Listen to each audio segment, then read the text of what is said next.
High, আমি ভাস্কর। আজকে কথা বলবো একটি বাংলা মুভি 22শে মার্চে রিলিজ হতে চলেছে, যে মুভিটার নাম হচ্ছে যে লুকোচুরি। এই বইটার ডিরেকশন যে পরিচালক, সেই পরিচালকের নাম হচ্ছে যে শিলাদিত্য মৌলিক।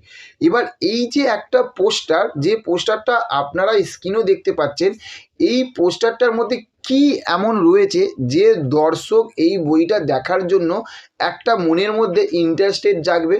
কি এমন রয়েছে এই পোস্টারটার মধ্যে? কিচ্ছু নেই, একটা ছেলে এবং একটা মেয়ে বসে রয়েছে। আদার্স বাই একটা ব্যাকগ্রাউন্ডে জাস্ট একটা পাহাড়ের ছবি রয়েছে, এবং এটার মধ্যে এমন কিচ্ছু নেই। এবং বইটার যে নামটা, এই নামটাও সেই দাদুর আমলের যুগের নাম। এবার আমাদের যে টলিউড ইন্ডাস্ট্রির প্রচুর একটা অভিযোগ থাকে যে বাংলা সিনেমার পাশে দাঁড়ান, বাংলা সিনেমা লোকে দেখছে না, দর্শক দেখছে। আচ্ছা, দর্শককে সবসময় দোষ দিলে হয় কি?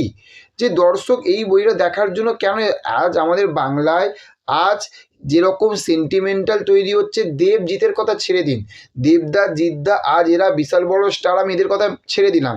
আজ বিক্রম, ইয়াস, এরা আজ নতুন আবিরদার কথা ছেড়ে, এরা তো একটা বড় স্টার। তাহলে এই যে বনিও কিন্তু এখন সুন্দর সুন্দর সুন্দর সুন্দর কিন্তু কিছু কিন্তু বই নিয়ে আসছে, যাকে নিয়ে আমরা এত খিল্লি করতাম। এবার ভেবে দেখুন যে এইরকম যদি মানে বইয়ের যদি পোস্টার আসে, তাহলে নতুন হিরো কি করে উঠে আসবে? আমাদের দেব এবং জিতের পরে সত্যি কথা বলতে বাংলাটাকে যে এখনও যে চালিয়ে নিয়ে যাবে, বাংলা বইকে যে সামনে চালিয়ে নিয়ে যাবে, এখনও পর্যন্ত কিন্তু সেই রকম কিন্তু হিরো মানে নতুন হিরো কিন্তু উঠে আসেনি। এখন আমরা একটা আশার আলো একটা মানে বুঝতে পারছি, সেইটা হচ্ছে যে বিক্রম। কারণ বিক্রমের যে পাড়িয়া, এই পাড়িয়া মুভিটা দুর্ধর্ষ লেভেলের একটা সাকসেস পেয়েছে। কিন্তু এই রকম বই এলে বাংলা ইন্ডাস্ট্রি যেরকম ডাউনে যাচ্ছে, এর থাকতে আরও বেশি ডাউনে চলে যাবে। যদি দেব এবং জিতের মুভি, এদের মুভি যদি না আসে না, এদের মুভি যদি বছরে যদি একটা করে আসে, ধরুন দেবদার এবং জিতদার, এদের দুজনের বই যদি বছরে যদি একটা একটা করে যদি আসে না, বাংলা ইন্ডাস্ট্রির অবস্থা খারাপ, পুরো খারাপ। এবং এখন আবার পুরনো যারা উঠে আসছে এবং যাদের একটা সময় ব্যাপক লেভেলের দম ছিল, এবং সেই দমটা এখনও তাদের কি, যেরকম হচ্ছে রঞ্জিত মল্লিক স্যার, মিঠুন চক্রবর্তী স্যার, দুর্ধর্ষ তাদের পারফরমেন্স, দুর্ধর্ষ ব্যাপক তাদের। এখনকার নতুনদের মধ্যেও কিন্তু সেই কিন্তু মনের জোরটা বা সেই রকম কিন্তু যে পারফরমেন্সটা কিন্তু এখনও তাদের দেখা যাচ্ছে না। এখনকার সিনিয়র মানে যে অ্যাক্টর মানে যারা মহাগুরু বলুন বা রঞ্জিত মল্লিক স্যার বলুন, এদের মধ্যে যেটা আমরা দেখতে পাচ্ছি, তাই না?